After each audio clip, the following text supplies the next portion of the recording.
আসসালামু আলাইকুম রহমতুল্লাহি ওবরাকাতুহ। আমি শাব্বির আহমদ। আমি চিকিৎসা ফাউন্ডেশন বাংলাদেশ এর অধীনে এএসডি কোর্সটি সুষ্ঠুভাবে সম্পন্ন করেছি। আমার রোল নাম্বার CFBD ASDC 1012612।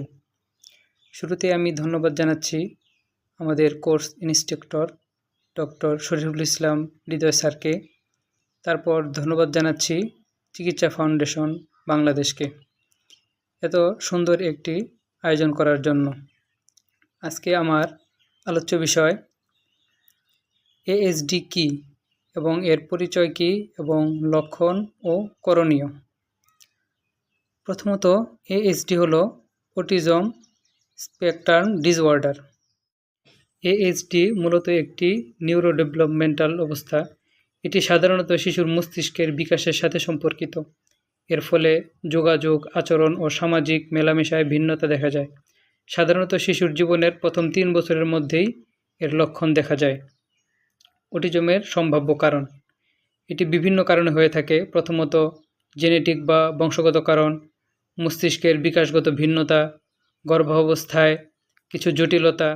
এএসডির প্রধান লক্ষণসমূহ: প্রথমত, সামাজিক যোগাযোগের সমস্যা।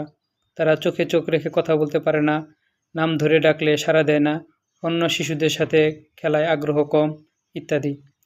ভাষাগত ও যোগাযোগ সমস্যা। তারা দেরিতে কথা বলে, একই শব্দ বারবার বলে, ইশারা ইঙ্গিতে কম ব্যবহার করে। তৃতীয়ত, আচরণগত লক্ষণ। তারা একটি নির্দিষ্ট কাজ বারবার করতে থাকে। তারা নির্দিষ্ট একটি রুটিন ফলো করে, সেই রুটিনের পরিবর্তন হলে তারা বিরক্ত হয়। তারপর সংবেদনশীলতার সমস্যা।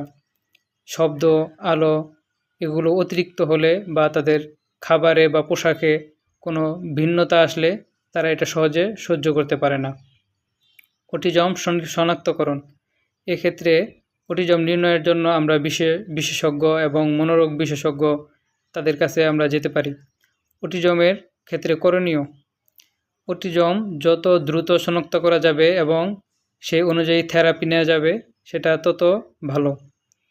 এক্ষেত্রে মা বাবার সাপোর্ট থাকতে হবে। পরিবারের ভূমিকা সবচেয়ে বেশি গুরুত্বপূর্ণ। তাদেরকে ধৈর্য এবং ভালোবাসা দিয়ে তাদেরকে গড়ে তুলতে হবে এবং পাশাপাশি সমাজের মানুষেরও সমান ভূমিকা রাখতে হবে। অটিজম নির্দিষ্ট কোনো রোগ নয়, এটি ভিন্নধর্মী একটি বিকাশগত অবস্থা।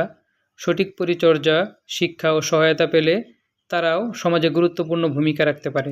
তাই আমাদের উচিত সহানুভূতি, সচেতনতা ও সমর্থন বাড়ানো। ধন্যবাদ।